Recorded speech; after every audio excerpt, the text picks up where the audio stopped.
So for those of us who do not know who are you and what do you do?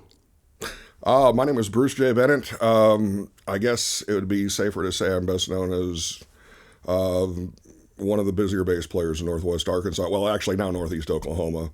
I've played with a band for 28 years now called Western Justice. That's probably done as much as any unsigned band could possibly do. And for the last almost 6 years, I've played with a band known as Ricochet from the 90s era that had 3 top 10s, 3 top 20s, and 1 number 1 between 1996 and 2001. However, there's been a nice resurgence of 90s country that keeps us traveling. Where are you from? Originally South Bend, Indiana. I'm born under the shadow of the Golden Dome at Notre Dame. Went to Indiana University, graduated from there in 1987. Kind of took a year. It's a story in and of itself, but then the next year I wound up in Arkansas. Another story in and of itself, but went to school in Arkansas for a few years and stuck around here until about January of 23, and I've been in Oklahoma ever since. Okay. Tell us about your childhood growing up in Indiana, and once you moved to other places and you got out and about and, out in the city or whatever. Well, it's funny because, South Bend, everything revolves around Notre Dame there, so you had that. And I like telling this story that my mother's from Arkansas originally. And when you're a little kid in South Bend, everything's Notre Dame. I was, 8 years old, had a little gold helmet and ran around with the football, and would watch the Notre Dame football games. And my mom saw that interest, and she's like, "You really like Notre Dame?" Yeah, I do. You like to go to school there? Yeah. You want to play football there? Yeah. Well, there's other schools that have football programs other than Notre Dame. Well, if they are, I don't know about them. Well, I went to Arkansas State, but, University of Arkansas has a good football team. I'm like, yeah, sure they do. And the next weekend, I'm turning through the TV dial, and I see an Arkansas game, and I saw these yahoos with snouts in their noses and pigs on top of their heads saying, "Woo Pig Suey." And I marched into the kitchen and told my mother, there is no way I will ever go to that school. And here I am. So, pretty normal. I have 3 half-sisters, raised as an only child. Was bored through most of the high school years, and so it was, I didn't have to do much to get an A, so I spent most of that time trying to disrupt everyone else's education. And then, wound up and started playing bass when I was 13 years old because I figured, I can't dance and I'm not particularly aesthetically pleasing. So I figured, playing a guitar or something of that nature would probably be my only chance with females. Well, that, kind of went all right. But initially I wanted to play piano. Elton John had released Rocket Man. That was like the first rock song because my mother fed me a steady diet of classical music, which I still dig, kind of. Wagner is the father of modern heavy metal, if you didn't know that. Just, for your viewers. And, but back then they didn't have those nice electric keyboards, or at least affordable ones, so that was out. Drums were out because my parents had seen that episode of I Love Lucy where they tried to give little Ricky a snare drum all night, so that was out. Tried playing guitar for a little bit. My dad bought me a little Teisco Del Rey guitar and a plastic amp, and then I was trying to teach myself a little bit and bought a book, and it says, well, you have to have a pick. I got these sausage fingers. They don't work well with a pick. And, so I thought, well, I guess this is all out for me. And a friend of mine says, why don't you play bass? I'm like, okay, well, what exactly is that? Well, we sat down and listened to some of the records of people we liked. And, this is a bass part here, this is a bass part there. Oh, okay, that's kind of cool. And they play bass with fingers. Some guys do, some play with a pick. And I heard one song by a band called Atlanta, the Rhythm Section, which actually had a bass solo in it. And I was like, wow, that's cool. I wouldn't mind doing that. But then I looked at the album cover, and if you see in the back of one of those covers from the 70s, their bass player was this big, huge, fat guy with like black frizzy hair and horn-rimmed glasses. And I'm like, well, I sure as hell didn't want to be him. But then I saw Kiss in the Midnight Special, spitting blood and fire, and think, all right, I think I could probably do that. Then I realized, well, there was only going to be one of him, so I had to, improvise different ways. And saw Benjamin Orr from the Cars, and it's like, oh, he had blonde hair kind of like mine. Yeah, he's a little bit better looking than I am and sings better, but still, once I started playing a little bit, I was off and running. And played Played throughout high school, played throughout college, basically paid my way through my undergraduate degree, most of it with a guitar, either that or schlepping a pizza somewhere or DJing with radio stations. And had a bad music experience at the end of my IU career. And, I moved to Arkansas to go back to school. I was never going to play music again. That lasted one semester. If you'd have told me in 1987, in the year from 1987, that you're going to be living in Arkansas playing country music and going back to school, I would have told you to seek help. So here I am. I knew 2 country songs when I left Indiana, and I didn't really know those that well. And next thing I know, I'm playing country with all, even today, now, all kinds of people. You've seen the picture. So if you'd have told me that someday you're going to wind up playing the Grand Ole Opry, for example, get help. And but once I learned the nuances of country, that helped. There's a lot of blues down here, which is cool. When I was in Indiana, the band I played with most of the time there, I was the only white boy. We did Prince time, Cameo, and things like that. I'd love to do that some more, but I don't know how much it would sell around here. But so I just play my 1-4-5 country songs and take my check and thank you very much. Did you ever want to take music seriously? Did you ever want it to be your career? Yeah. But, but I think almost all musicians, maybe this is wrong, but, there's a certain amount of crippling self-doubt. Even in some of the more, famous and more far more talented than me people out there, there's still crippling self-doubt. I had opportunities to go to either Nashville or LA, and it was like, well, why would I want to do that? I'd just be pumping gas somewhere or something like that. And when I started playing country around here, we would open for every Nashville act under the sun. And I'd talk to those players, the backing players in those bands. And, they're like, yeah, you should come over to Nashville and play. I'm like, yeah, well, how much you guys making? They tell me, and I'll be like, well, I've got this day job that makes this much. And plus, I'm actually making more tonight than you guys are. And they were like, dude, stay where you're at. I'm like, well, so I did.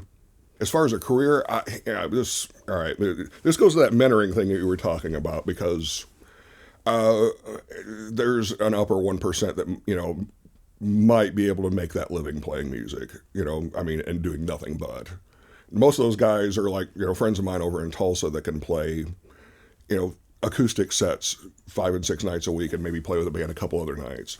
To be able to do that full time, I'm not quite that talented. I play bass mostly, and you wouldn't want to hear me sing for any more than a song or two. So, but I'm just a fun guy to have around, so I get a lot of calls to back up people.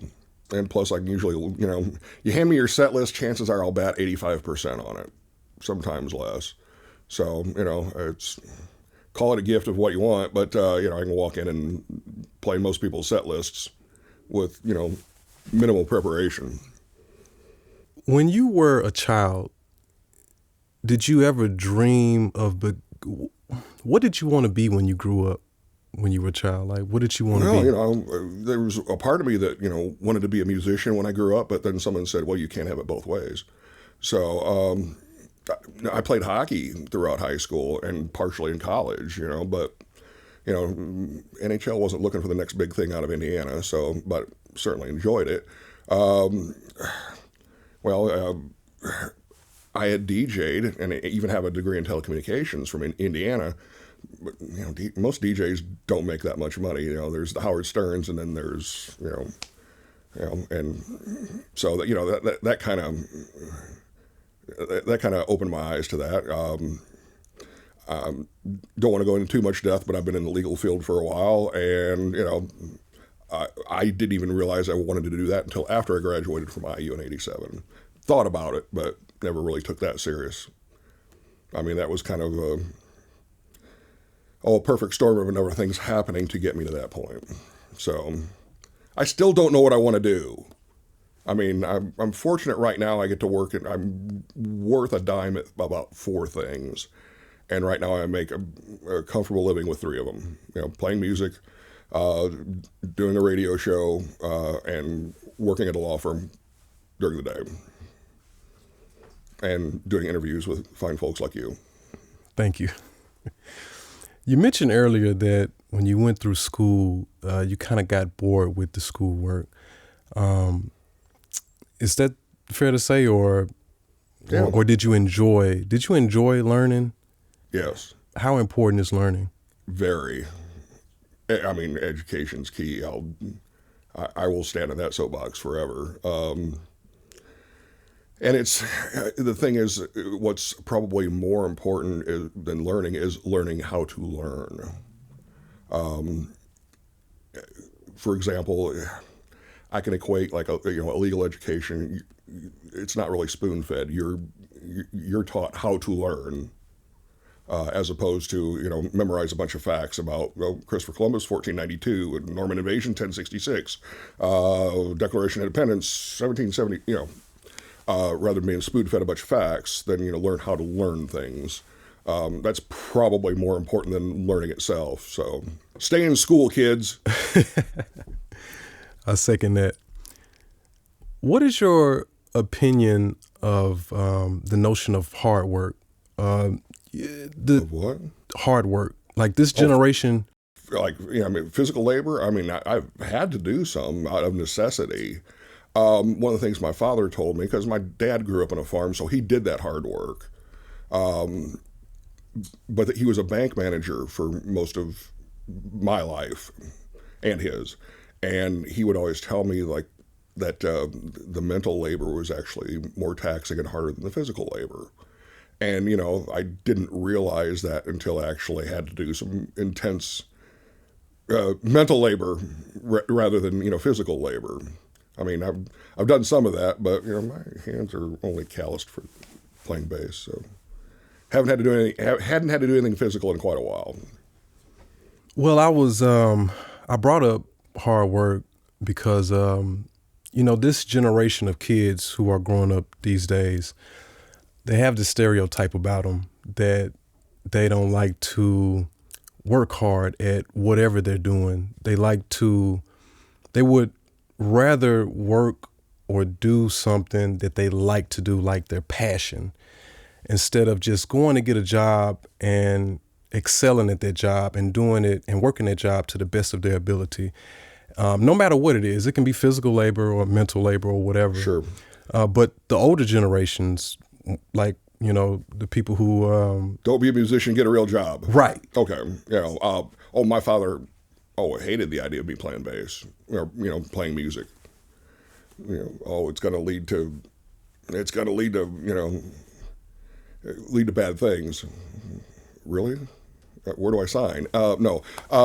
But he was just totally against that until, he saw me get handed $250 for playing one night. And he's like, wait a minute, you make money doing this? I'm like, how do you think I've been paying, this part of my tuition? Do you think I was just delivering pizzas the whole time? Well, yeah, you were wrong, Dad. He's like, oh, you're making money doing this? Well, at that point, when I was able to at least monetize it somewhat, then he softened his stance towards it. Still always wish I would get a real haircut, and probably is in heaven right now wishing I would get rid of this age inappropriate haircut. But yeah, I mean, it's a double-edged sword because, if you're able to support yourself, much less if you happen, get married and have a family, but, those opportunities to provide for a family, doing nothing but playing music, I'd say it'd be tough. I mean, I'm not saying it can't be done. I know some guys that do it, but like those are those guys that are playing 5 and 6 nights a week, doing 3 and 4 acoustic sets during the course of the week, and can work 5, 6, 7 days a week. I'm just a lowly bass player. I come close, but I can't do that. So I've always had to have a backup one way or the other. I mean, and it's like, if your attitude is, I'm just going to soldier on with this because, I have to dedicate myself totally to my craft. Okay, fine. As long as the bills are getting paid. Because at some point in time, you have to have that come to Jesus where, well, you know what? I'm playing these gigs, but, there's not enough money at the end of the month, or too much month at the end of the money. So, you got to get real. You've heard the stories before. You have a backup plan. I've got several. Have you ever, if you could share with us, have you ever hit rock bottom? When were you at your lowest point, and how did you get out of it? The true rock bottom. Oh boy, because there's been several rock bottoms for me. I mean, geez, I'm on wife number 4, so I mean, yeah. I have 3 ex-wives that I affectionately refer to as defendants 1, 2, and 3, and plus I had a career taken away from me. Let's put it that way. I'll just leave it at that. I had to do something. I mean, laying around crying about it's not going to get the bills paid, and let's just say those experiences. It's easy to say they're the best things that happened to me. No, that would be disingenuous. However, did I learn from them? Oh, you bet your backside I did. I mean, you've seen me on your website. I have no problems mentoring younger musicians. I've done it for a long time. I'm not sure how I got into that, but I mean, it's happened for quite a while. I'll tell you a story about that in a minute. But if you do ever reach that kind of rock bottom, I mean, if you don't learn from it, you'll stagnate and stay at rock bottom. I have no desire of staying at rock bottom no matter what I did. So I have a blind, stupid belief in myself. That's what it is. That's from a movie called The Great White Hype, if you ever watch it. So Samuel L. Jackson. For other people who may be in rock bottom right now at the lowest point in their life, what advice do you have for those people? You see my post on Facebook today about, you think someone ruined your life. You're right. It was you. Okay. Now, in saying that, they credit that to Nietzsche. He actually says a little bit more with that. But the idea is, own it.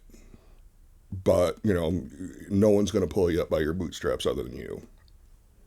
I mean, there are people willing to help, don't get me wrong, but it requires positive effort on your part. What has been your biggest accomplishment? Wow. Successfully raised 2 children, 3 stepchildren, and I have 8 grandchildren. And they're all still with us, and I don't feel like I have to save for bail money for any of them. So actually, they do quite well. I'm usually the first one to say, they're better than me. They'll argue with you over that, but still, I mean, I can take that. I can take that to my grave well. Now, you'll say, oh, is it playing the Grand Ole Opry, playing national TV, doing this, that? Yeah, it's cool. But kids and grandkids. What is your philosophy on life? Have you ever created rules for yourself on how you carry yourself through life and how you deal with people, deal with situations? Do you have like a philosophy in your brain that you live by? When it comes to that sort of thing, I mean, this is going to be the soapbox a little bit. I mean, whether or not you believe in the Bible or Jesus or not, there's still something to be gleaned from reading the book. Okay. I mean, I had a discussion with someone the other night. Even most of our criminal code is based on those big 10 that, Moses had. There's plenty of correlations to be had with that. As far as a personal philosophy, other than some of those teachings, if you can't tell already, I don't take myself too seriously. I have a tattoo right here that says Memento Mori on it. And what that literally translates to in Latin is, remember someday you will die. And well, that's really morbid to have. There's a living rose and a dying rose next to it. And like, you're misunderstanding the point. Back during the Roman Empire, they would have big parades with emperors and generals and whatnot celebrating something successful. And those people would have a underling or a slave in their ear during the entire thing saying memento mori, keeping them humble. So, maintain your humility. If you're on your way up somewhere, at some point in time, you may be going down and you'll see the same people. And then if you ever watched MASH when you were younger, there was Dr. Sidney Freeman. Ladies and gentlemen, take my advice, pull down your pants and slide on the ice.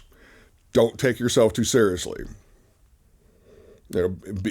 Be fervent about your craft, but, at the same time, play the instrument, don't necessarily let it play you. Do you have any regrets in your life? Hindsight's 2020. All right, so it's easy to say that, and it's like, well, if the only one possible might have been not pursuing, rather than coming here and going to school and getting a quality education and working in the field I worked in, and then having to deal with the fallout of some of that. I mean, if that wouldn't have happened, then I wouldn't have had the children and the grandkids. If I'd have said, well, once I got out of IU in '87, said, well, I'm going to go to LA or Nashville and take these 4 to 5 string basses with me and see what I can do.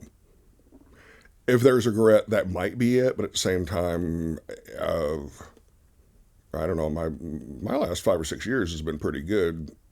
Not necessarily monetarily, but, I've got to do a lot of cool stuff. And I don't know, I'm kind of like the Forrest Gump of music around here. It's like things get tossed in my lap, and it's like, got to roll with it.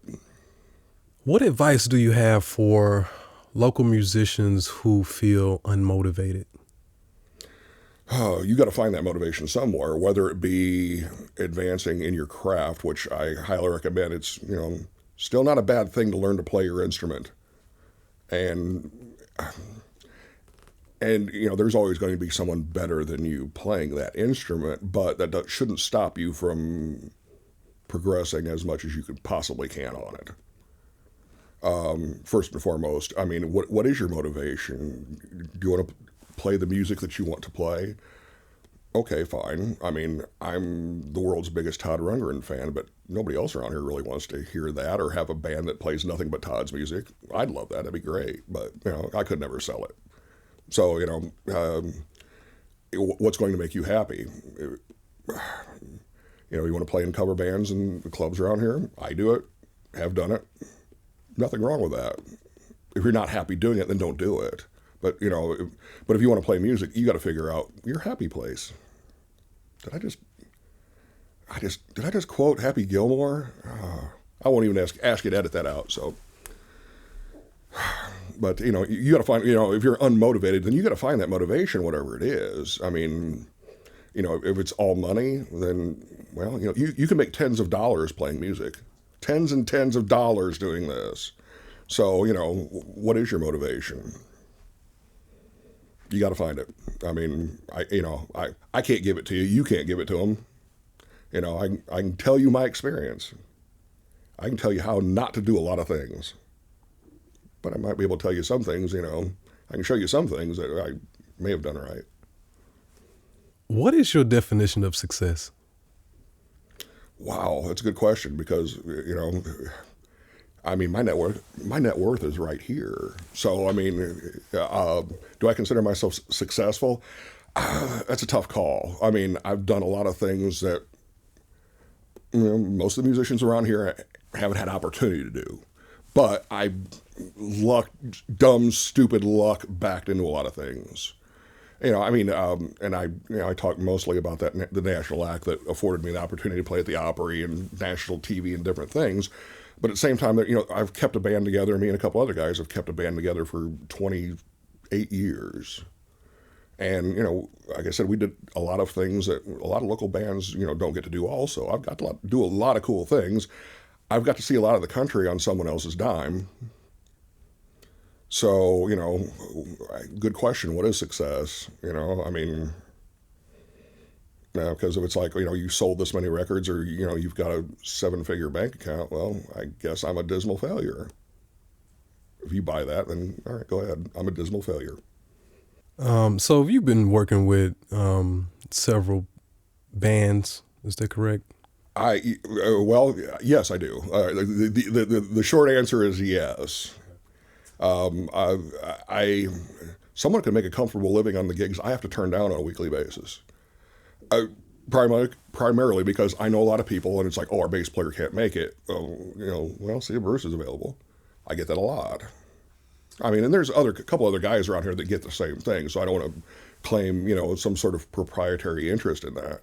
But it's somewhat of a charmed existence to have that. Oh, geez, I'm running out of money. Oh, I better call someone. So The reason why I asked that question is I'm interested. I'm curious. I want to know how the band reacts to getting someone to fulfill a spot of a band member that they have had for a long time. Maybe that person has died, and they want they want someone to fill that vacancy temporarily for the night or whatever. Sure.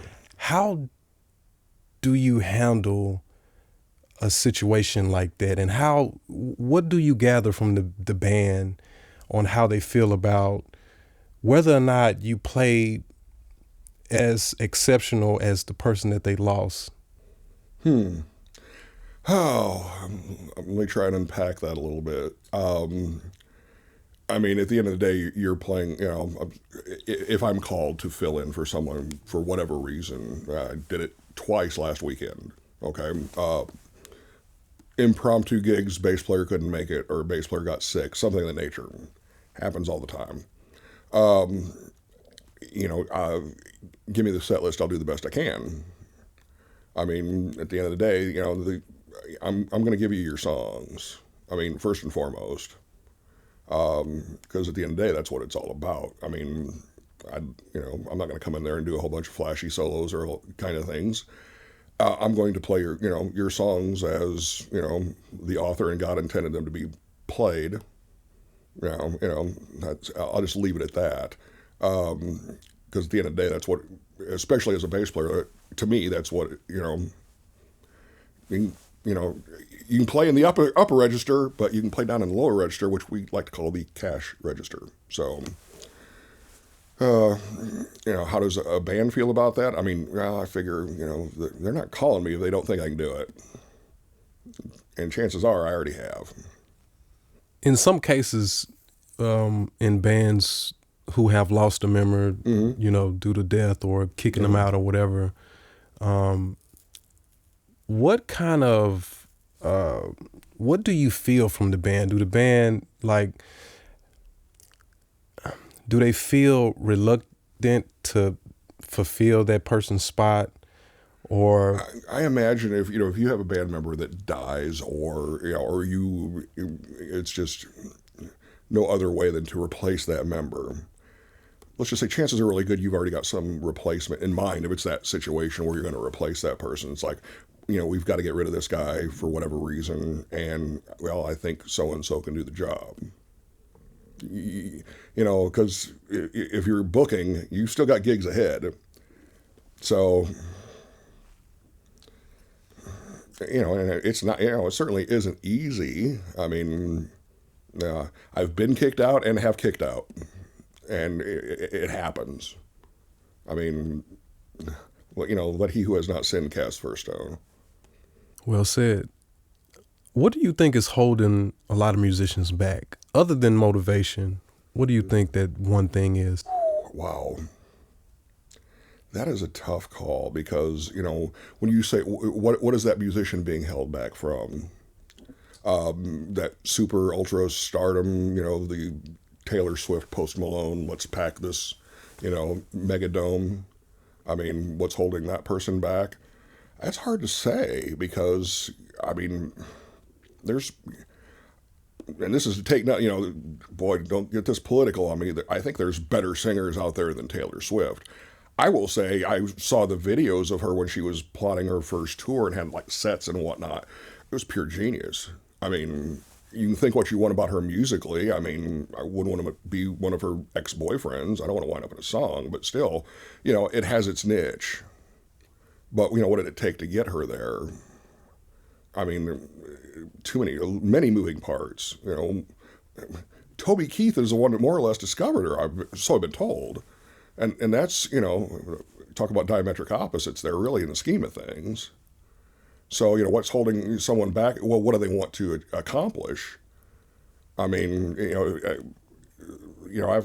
I've got a friend that plays, 5 and 6 nights a week over in Tulsa. He makes plenty of money, and he plays, different places all the time. Got a couple kids at home, makes plenty of money doing that. So, he's not being held back because that's what he wants to do. Every now and then he'll say, wow, gee, I wish I could get on that bus like you do and drive here and there. I'm like, not for the money I'm making, you don't. Now, it works for me. It ain't gonna work for you. So, when you say, what's holding a musician back? I mean, what do they want to accomplish first and foremost? Well, I want to be that star. Well, then you probably ought to go someplace where you can be that star. I mean, although I will say with the advent of, various forms of media, social media, you can sing something poorly on TikTok and possibly get discovered. So, so to say, oh, you need to move to Nashville or LA or New York, maybe, but, it's not as prevalent anymore. Where do you see yourself in the next 10, 15 years? What kind of legacy do you want to leave behind? What do you want to be known for? Wow. Well, first and foremost, I'm probably going to need a knee replacement within like the next year or so. And I had one of the doctors tell me, a couple of years ago when the arthritis started happening, he said, well, we want to try and get you to 60 before we replace your knee because those things last about 10 years and we don't want to do this twice. And I started thinking about it. I'm like, so you don't think I'm going to hit 70, Doc? You should probably, check your bedside manner because, he's like, I'm not sure I meant to say that. And I'm like, well, you just did. So what do I say to myself in 10 years? Well, I hope I'm still breathing oxygen, but, we're not guaranteed tomorrow, much less 10 years. So, will I still be doing this? I mean, I certainly want to be doing this as high as a level as I possibly can, and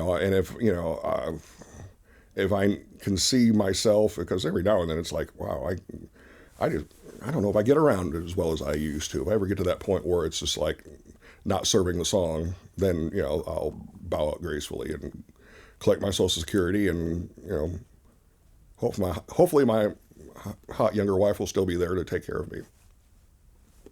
What do you have coming up? Do you have any projects, any songs, and any events coming up that you would like to share with us? I got one I can't talk about because of an NDA. So get with me after Thanksgiving. Okay, I'll tell you about that one. That'll be another interview. I'll even flip you another 50 for that interview by itself because it was quite an experience. Let's just say it's a television show that'll be coming up sometime around there. I'll leave it at that.